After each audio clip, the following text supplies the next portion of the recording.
那么今天是第5天的课程。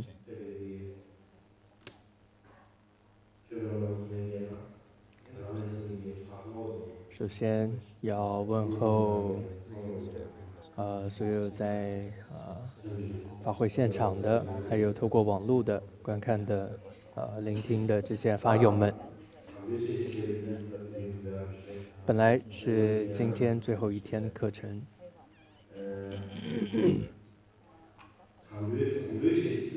但是更本来的计划呢，就是6天的课程，所以我们其实是回到了最开始的计划。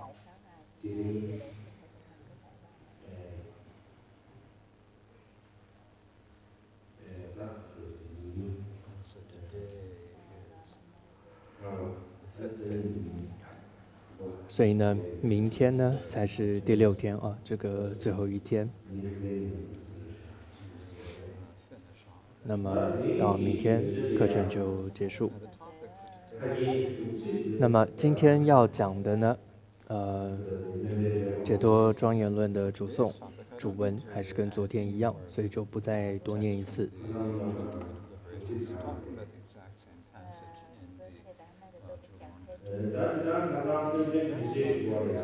那么昨天讲完了这个饶益有情的11事哦。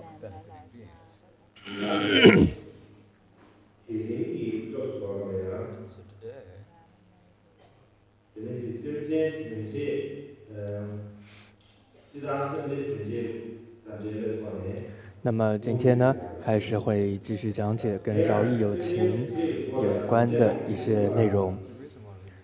为什么这次会花比较多的时间在解释饶益有情戒这个部分呢？主要呢，是因为菩萨他最主要的一个行持是什么呢？就是利益众生。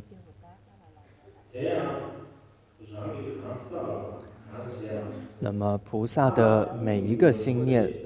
行动，甚至是每一次的呼吸呢，都不是没有意义的，更不能是违背利他的。可以说，菩萨的一切所思所行所拥有，都是为了利益众生。要能成为这样的一个菩萨啊，如果就只是做些帮助众生的事情，这是远远不够的。更重要的是什么呢？你必须要明白利益众生的方法是什么，而且要精通这些方法。所以这就必须透过不断的闻思修，还有你也必须透过实际的不断的在生活中利益众生的实际去利益众生，累积经验啊，你才可能精通知道什么方法对于众生是最好的。不然如果自以为是的觉得这样做有帮助，那样做有伤害，自己在那边想，那么固执己见的这样去做的话，不仅无法帮助到众生，还有可能造成伤害。事实上呢，觉得自己的想法和认为才是对的，然后丝毫不顾他人的想法和感受的话，这本身就是一个自私的行为。还有的情况是，如果是为了利益众生哦，口头上也这么说，但其实却不自量力哦，无视周遭的现实情况，也不顾自己身心健康的状态，结果呢，不吃不睡的，这样也是不行的。有的时候，其实照顾好自己的健康啊，无论是身体的健康或心理的健康，照顾好的话，这本身就是在利益众生。就像《入菩萨行论》中也说到，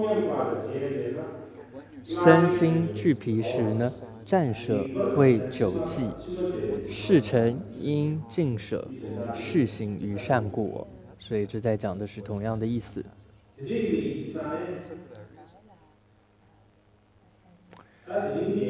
那么，所以今天接着呢，我们主要要讨论的就是你在利益众生的时候，轻重的一些关键是什么？还有适当的时间、时机，还有时间的长短，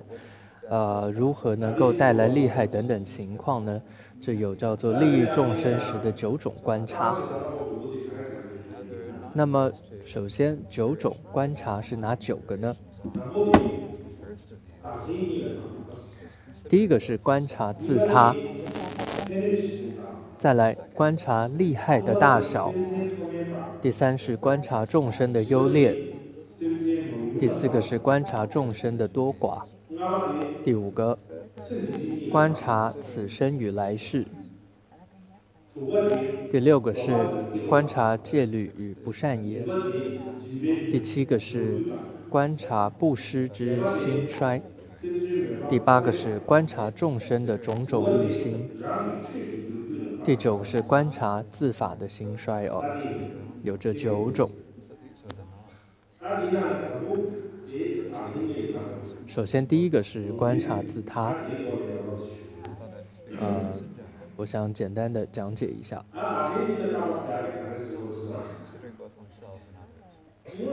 观察自他的意思呢，首先就是如果说你直接或间接对自他有利的话，那么你就应该去做。再来，相反的，如果对于自他不仅没有利益，而且是有害处的话，就不可以去做。再来，如果对自己有利，但对他人有害的话，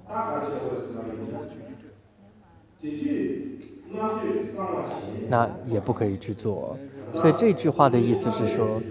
这时候你更要有智慧做判断，然后视情况而定，到底他的谁重谁轻哦，哪一个是重要的？这时候你都必须好好的去做判断。就像是入中论当中，入中论自释当中有提到，诸佛世尊如大药树，给己无量果，则于彼嫩芽等有因历历爱护。这句话是说，如果我们要种植一棵这种药树或者说苹果树吧，首先从树苗开始，你就要好好呵护照顾，那么之后才可能长得好，结出果实，然后大家才吃得到苹果。就像这个比喻一个初学的菩萨，他的发心呢和这种勇气呢，就像幼苗一样，是很这个脆弱的，甚至随时都可能消逝，都可能坏灭的。所以一个初发心菩萨一定首先要好好呵护他的发心和勇气，也就是好好守护好自己因为自身就是利益众生的一个资产，最重要的资产。所以你好好的守护自己的话，其实这就是在利益众生。慢慢的，如果成为了一个都得到了稳定的菩萨，譬如说到了圣解型的菩萨，也就是加行道的菩萨，那么他会比较看清自利，而尽量的以利他为重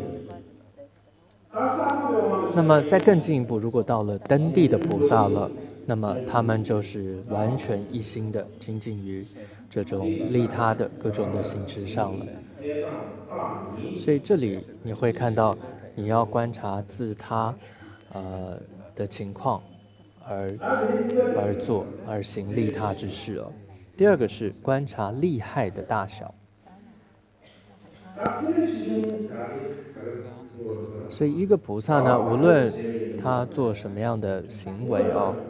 首先如果直接或间接对众生有大的利益的话，而对自己的伤害很微小的时候，那么就要没有疑惑的去行利他的事情。再来，如果对于众生的利益很小，对自己的伤害是极大的话，那么不去做呢也是可以的。再来，如果利害大小是相等的时候呢，那就视情况而定了。在这里你会看到有这么一个词哦，我们会说给予众生利乐哦，有这样的词。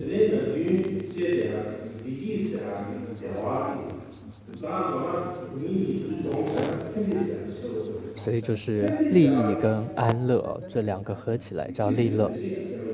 所以如果解释一下这个字，首先利益它指的是暂时的，那安乐呢通常指的是长远是就近的。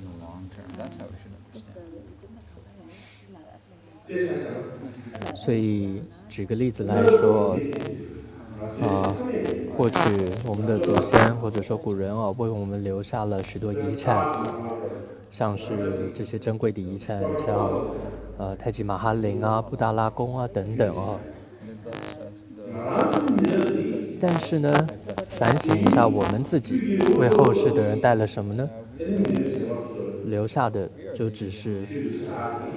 如同须弥山高广的垃圾留下来。我们现在还在不断的制造出这些垃圾。我觉得这是一种不负责任的一个情况，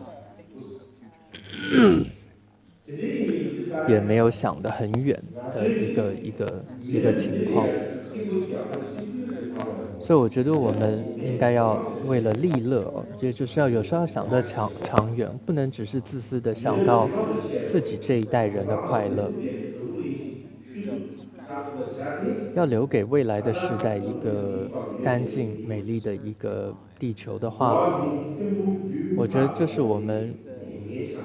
所有70亿人的这个责任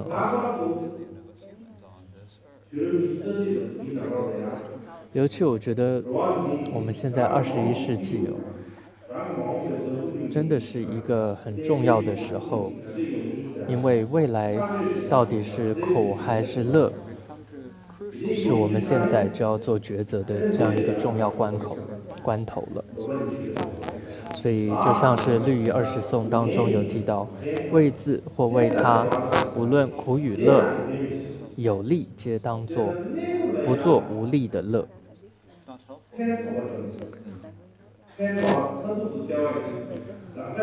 所以如果我们要在短暂的利益和就近长远的安乐上去选择的话，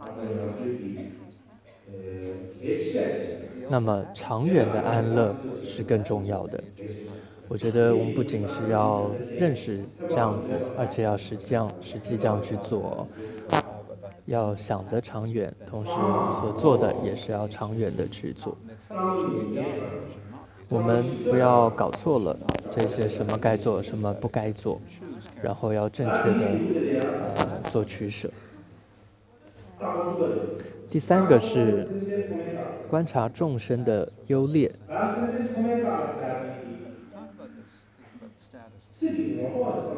那么从文字上去直接解释的话，举例来说，我们会说人和动物在出生上本身就有一种优劣之分，还有凡夫和圣者是在政务上有优劣之分，还有居士和出家众在戒律上的优劣，还有声闻和菩萨在发心上的优劣等等这都是我们要观察要做决定的就是当你在利益众生的时候，看到因为有这样子的不同的优劣的情况，而看抉择要怎么帮助，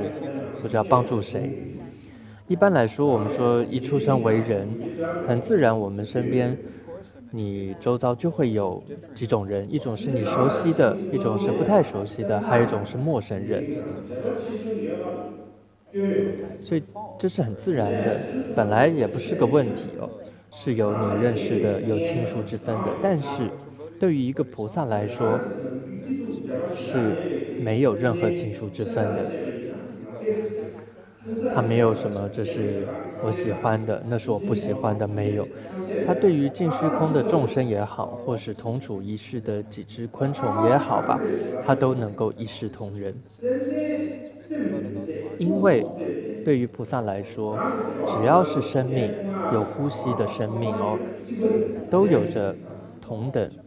离苦得乐的这样同样的权利和一种自由。他们的苦乐和自己的苦乐重量是一样的，质量也是一样的，是没有任何差别的。所以菩萨无论做任何的事情的时候，或者遭遇到任何苦乐的境界的时候，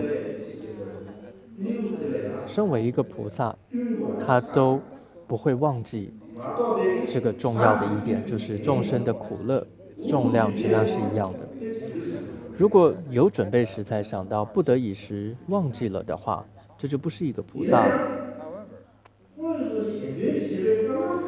然而回到现实面哦，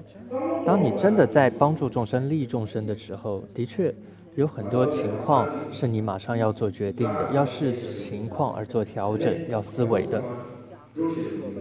不就是那么简单的哦？反正是对的就该做，不对的就不该做，没那么简单。或许我们会的确去询问很多很多人的意见，但是最终还是你自己要做决定。所以你还是要透过自身的经验，比如说文思修的智慧哦，才能够做下决定的。所以不是那么容易的利益众生，不是像说去菜市场买个菜那么简单，或者去餐厅选择说我要吃馒头呢，还是我要吃这个吃另外一个菜呢，等等，没那么简单。所以是选择亲人还是敌人，是要考虑到大众的利益还是个人的利益，或者是要选择真理，还是选择真理的另外一面，还是要选择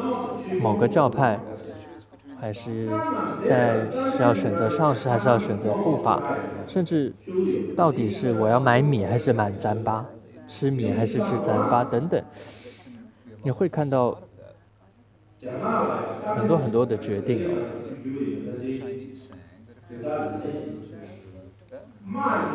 在这个中文当中有这么一句话说：“养兵千日哦，用在一时。”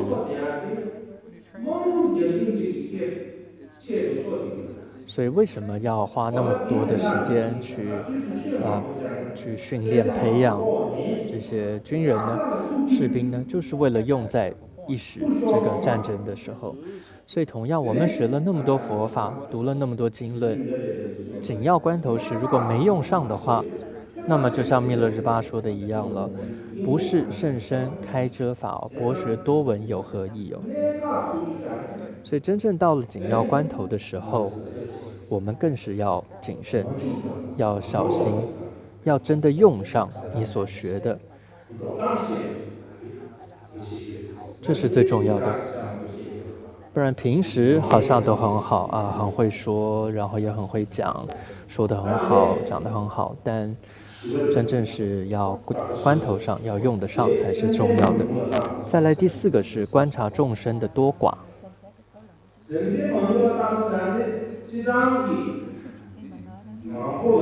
一般来说，首先，如果对多数人有帮助，而对少数人有害的话，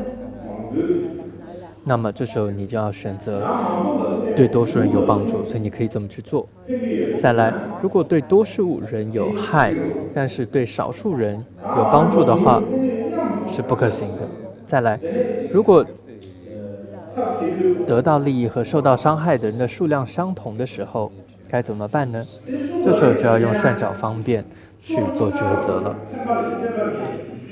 事实上，我们想一下双方面都只有得到利益而没有伤害的情况，几乎是不可能发生的。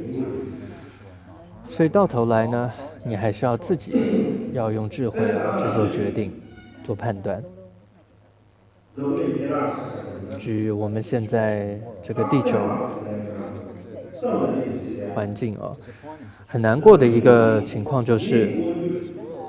现在可以说是人类统治了这个地球哦。但人类很自私哦，总是把自身的快乐和利益作为优先的考量，然后随意的去这个屠杀啊、伤害其他的这个砍啊、杀呀等等其他的昆虫或动物，然后对于这些动物的栖息地呢，大自然呢更是肆无忌惮的破坏。你会看到现在地球上几乎到处都有这样的一个情况的时候，那么如果有一天你自己在伤害人类和动物的性命这两方你要做抉择的话，你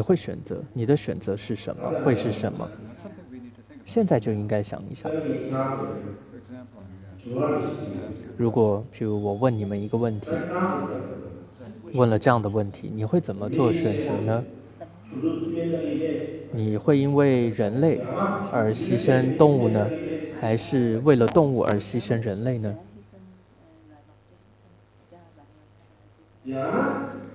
还是呢，你是为了大多数而牺牲少数呢？如果你是这样讲的话，我是为了大多数嘛而牺牲少数。但是我们看看前阵子有这种猪瘟、鸡瘟这些流行的时候那么人类很紧张的，然后把成千上万的这些猪啊、鸡啊都活埋，然后焚烧等等。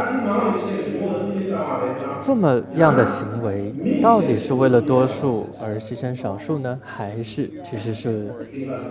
自私，为了人类而牺牲了动物呢？这是我们该想一想的。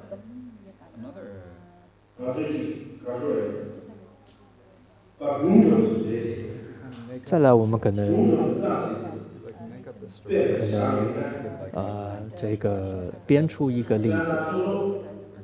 举例来说编一个例子来举例有一台车子它失控了，然后你就是那个车子的这个驾驶，然后你开着，但是车子失控了，然后因为它失控了，所以它的那个刹车是没了的。那所以接着前方只有两条路，你停不下来。那一条路上是很多人，那么一条路上呢是只有几个这个，比如说修路的工人吧。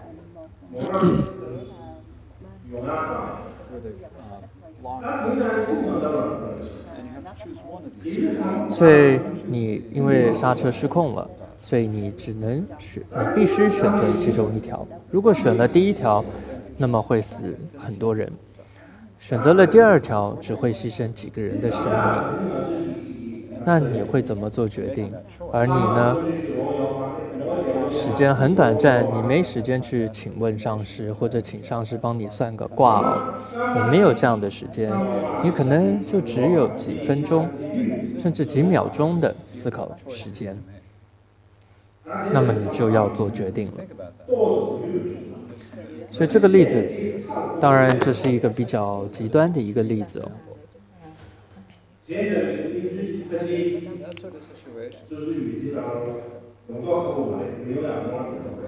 通常不太可能会有这样的情况我们也发愿不要有这样的情况发生但毕竟是个例子，它可以帮助我们做一些思考。主要我想说的就是，或许这样思考之后，你会知道利益众生真的不是一件容易的事情。首先，平时我们对于利益众生其实并没有那种如救头燃的，好像头烧起来的那种急迫感，没有的。所以我们慢条斯理的，可能喝着茶呀，或者说晒着太阳，然后呢，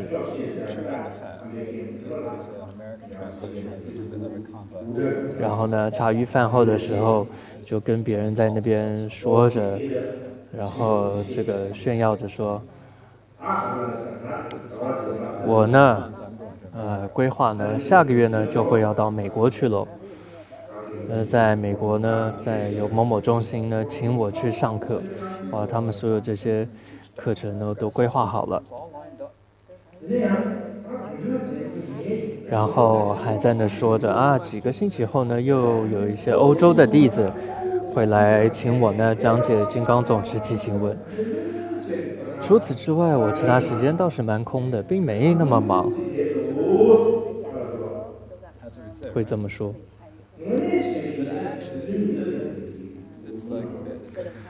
但我记得密勒日巴大师道歌中是这么说的：心底深处起悲时呢，我见三界诸众生如处火宅红炉中哦。你看到密勒日巴尊者真的内心深处升起大悲心的时候，他看到众生是如处这个火宅当中的，所以他会急着无法在一刻忍受的不去救他们哦，他一定急迫着马上的现在的就去赶快要把他们救出来。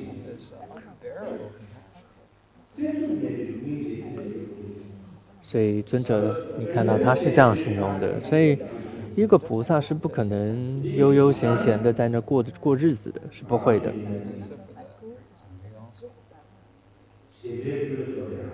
所以呢，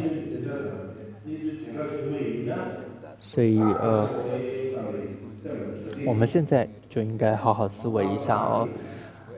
应该用什么方式帮助众生，还有在实际帮助别人的时候，如果发生了上述的一些情况，你该如何应对，该如何做抉择等等哦。这些都是我们现在应该要准备、要去思维的。这就是这个观察众生之多寡啊等等上面等等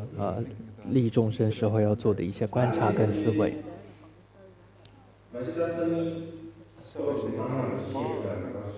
那我想今天大概就讲到这里，那么明天呢会再讲多一点。那么因为明天最后一天嘛，也是很多还没讲完的，就是该讲完哦。所以之前呢也说了嘛，就是这一次要把第11品都讲完。所以呢，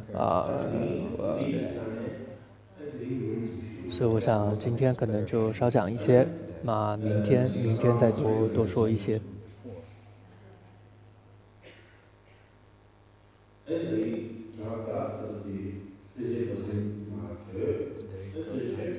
那么，所以接下来喝完茶，大家回来呢，又会有法会哦，做课诵，会念诵21度母赞等等。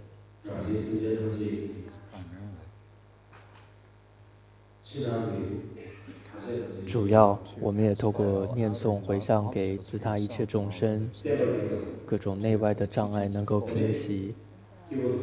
回向这个佛教能够兴盛，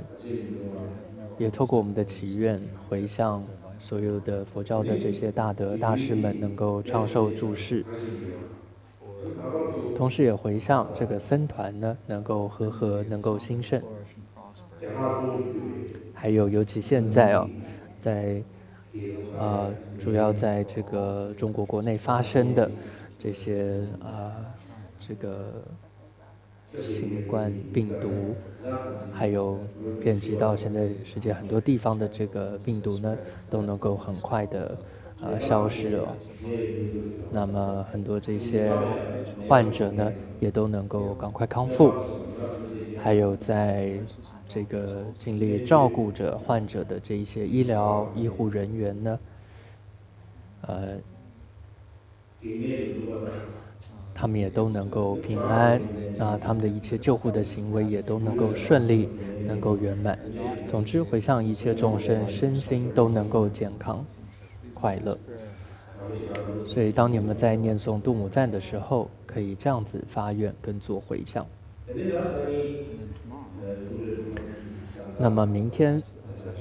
就会是最后一天了，所以其他就明天再说了。今天就讲到这里，谢谢大家。